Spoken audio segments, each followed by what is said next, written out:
بسم اللہ الرحمن الرحیم۔ اللہ کہہ رہا ہے تبارک الذی بیدہ الملک، بابرکت ہے وہ ذات جس کے ہاتھ میں ملک ہے۔ ہاتھ 5 انگلیاں 14 پوروے، اس کو روکنے کے لیے کلائی، اس کو ٹھہرانے کے لیے کوہنی، اس کو ٹکانے کے لیے بازو، بازو کو لٹکانے کے لیے باڈی، بدن کو کھڑا کرنے کے لیے پیر۔ ایک ہاتھ کیا مانا؟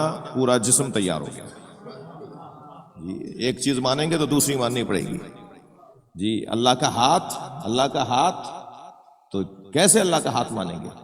اچھا پھر اللہ کا ہاتھ تو ہمارا تو ایک سیدھا ہے، ایک الٹا ہے، اللہ کا کون سا ہے؟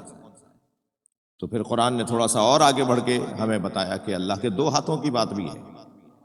اچھا ابھی ایک ہاتھ سمجھ میں نہیں آ رہا تھا تو قرآن نے 2 ہاتھوں کا ذکر کر دیا۔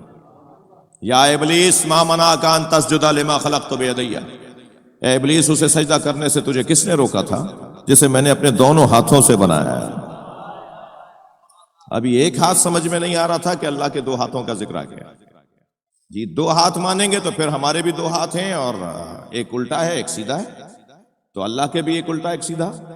جب اس آیہ کریمہ کو مولا علی کے سامنے کسی نے رکھ کر کہا مولا ذرا تفسیر کیجئے، مولا بتائیں کہ اللہ کے 2 ہاتھوں کا مطلب کیا ہے، تو مولا نے فرمایا اللہ کے کلتا الیدین یمین، اللہ کے دونوں ہاتھ سیدھے ہیں۔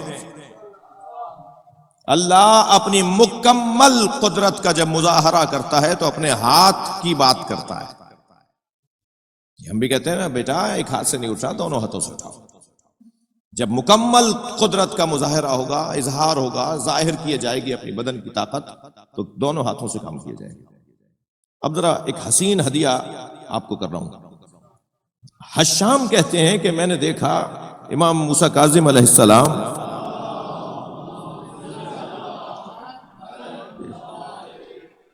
الٹے ہاتھ سے کھانا کھا رہے ہیں اور سیدھے ہاتھ سے تکیہ لگائے ہوئے ہیں۔ بھائی کلپ نہیں کاٹنا یہاں کوئی، انہوں نے کہیں گے مولانا ائمہ سے بھی الٹے ہاتھ سے کھانا کھلوا دیا۔ یہ لوگ مولوی حضرات تو ویسے ہی مقصر ہیں، تو وہ روایت سنیں گے تو بھی اس کے اختتام پہ لطف آئے گا جی۔ امام الٹے ہاتھ سے کھانا کھا رہے ہیں، سیدھے ہاتھ سے تکیہ لگائے ہوئے ہیں۔ حشام کو یہ منظر سمجھ میں نہیں آیا، جیسے ہمیں بھی اب تک نہیں سمجھ میں آ رہا۔ تو حشام کو جانا کہیں اور تھا، انہوں نے رخ اختیار کیا امام صادق کے گھر کی طرف۔ جیسے ہی امام کی گلی میں گئے تو سامنے سے ابو بصیر آتے نظر آئے۔ ابو بصیر نے کہا کہاں کا ارادہ ہے؟ کہا مولا سے ایک سوال کرنا ہے، ایک منظر دیکھ کر آ رہا ہوں، ہمارے آئندہ کا امام کے فرزند امام کو یہ دیکھ کر آ رہا ہوں۔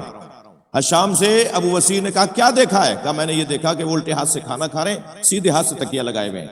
تو ابو بصیر نے بے ساختہ کہا اس میں پریشانی کی کیا بات ہے، امام کے دونوں ہاتھ سیدھے ہوتے ہیں۔ آیت اللہ جوادی عاملی اس آیت کی تفسیر میں جب اس روایت کو لکھتے ہیں نا تفسیر تسنیم میں، تو آیت اللہ جوادی عاملی فرماتے ہیں کہ ائمہ کے دونوں ہاتھ سیدھے ہوتے ہیں اور اہل بیت کے دشمنوں کے دونوں ہاتھ الٹے ہوتے ہیں۔ صلوات پڑھ لیں ذرا محمد و آل محمد۔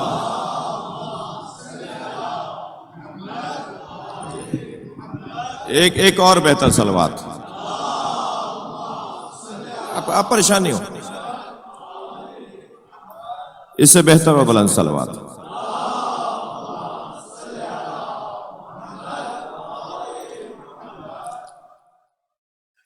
تبارک الذی بیدہ الملک،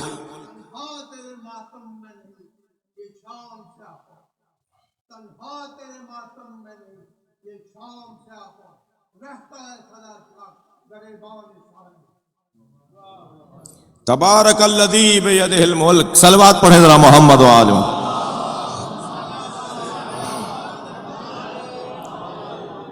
تبارک الذی بیدہ الملک، بابرکت ہے وہ ذات جس کے ہاتھ میں ملک ہے۔ یہ کہہ کر آیت نے دوسرا مضمون بیان نہیں کیا، بلکہ یہ کہہ کر ملک کے ساتھ 2 چیزوں کا تعلق ہے جی، ایک حاکمیت کا اور ایک اختیار کا۔ بہت سارے لوگ مملکت کے حاکم ہوتے ہیں، مختار نہیں ہوتے۔ جو حاکم ہو اور مختار نہ ہو وہ کیسا حاکم ہے؟ وہ کیوں کر حاکم ہے؟ وہ کیوں حاکم کہلائے؟ اس لیے کہ وہ حاکم ہے مگر اس کے ہاتھ میں کچھ نہیں ہے جی۔ میں زیادہ اس کے تفصیل میں نہیں جاؤں گا کیونکہ سیاسی باتیں شروع ہو جائیں گی پھر، لیکن اتنا ضرور ہے کہ وہ حاکم ہی حاکم کیا ہے کہ جس کے ہاتھ میں اختیار نہ ہو۔ تو قرآن نے فوراً اللہ کی حاکمیت اور مالکیت کا اور ملک کا تذکرہ کرتے ہوئے وَهُوَ عَلَىٰ كُلِّ شَيْءٍ قدیر کہہ کر بتا دیا کہ وہ حاکم بھی ہے اور مختار بھی ہے. وہ حاکم بھی ہے اور اس کے پاس قدرت و توانائی بھی ہے. وہ مملکت بھی رکھتا ہے اور اختیارات بھی رکھتا ہے. ہر شے پر وہ قدرت رکھتا ہے. عزیزان گرامی، اللہ کی مالکیت اور غیر خدا کی مالکیت بہت مختلف ہے. ہماری مالکیت اعتباری ہے، ہماری مالکیت فرضی ہے، قراردادی ہے، تصوراتی ہے. ہم نے سوچ لیا ہے کہ ہم ان کپڑوں کے مالک ہیں، ہم نے طے کر لیا ہے کہ گاڑی ہماری ہے، یہ گھر ہمارا ہے، یہ ہم نے سوچ لیا. بہت ساری چیزیں سوچ سکتے تھے، ایک یہ بھی سوچ لیا. ہمارے سوچ لینے سے اور ہمارے طے کر لینے سے وہ چیز ہماری اگر ہوتی ہے تو کم سے کم ہماری بات تو مانتی. یہ کیسی مملکت ہے، یہ کیسی مملوک ہے، یہ کیسا ماتحت ہے جو اپنے مالک کی بات ہی نہیں مانتی. ہم اپنے کپڑوں کو جتنا کہتے رہیں کہ یہ چھوٹا ہو جائے، یہ بڑا ہو جائے، یہ مثال کے طور پہ کپڑا جو ہے وہ پانی میں تبدیل ہو جائے، مثال کے طور پہ ہمارا جوتا جو ہے وہ چپل بن جائے، ہماری بات ہی نہیں مانتی. ہمارا گھر ہماری بات نہیں مانتا، ہماری گاڑی ہماری بات نہیں مانتی. تو یہ مالک تو ہیں مگر مختار نہیں ہے. مالک تو ہیں مگر اس کی مملکت کے اوپر اس کا کوئی اختیار چل نہیں رہا.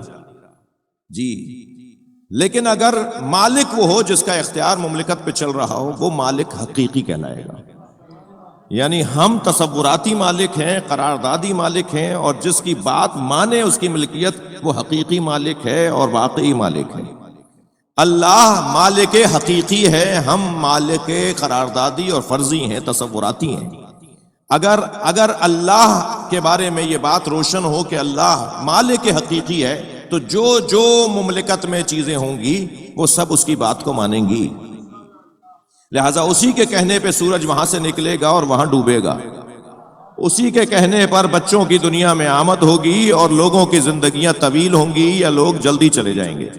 وہ جیسا چاہے گا زمین اور زمان کے اندر وہ کرے گا، اس لیے کہ وہ مالک ہے. وہ مالک ہے، اور اگر وہ مالک ہے تو جس کو وہ چاہے اور ملکیت دے دے تو پھر اس میں بھی یہ جلوہ نظر آئے گا. یعنی مالک حقیقی اللہ ہے اور اللہ کسی کو مالک بنا دے تو پھر یہ جلوہ اس میں بھی نظر آئے گا. مالک حقیقی اللہ ہے، تؤتی الملک من تشاء، جسے وہ چاہے ملک عطا کر دے. تو جسے وہ ملک عطا کرتا ہے پھر وہ بھی سورج پلٹا کے دکھاتا ہے، وہ بھی چاند کے 2 ٹکڑے کر کے دکھاتا ہے، وہ بھی مردے کو زندہ کر کے دکھاتا ہے، وہ بھی مرنے والے کو شفا دے سکتا ہے. اس لیے کہ مالک حقیقی نے اسے اختیار عطا کیا ہے. وہ صاحب اختیار گھرانہ جس کو اللہ نے اختیار عطا کیا ہو.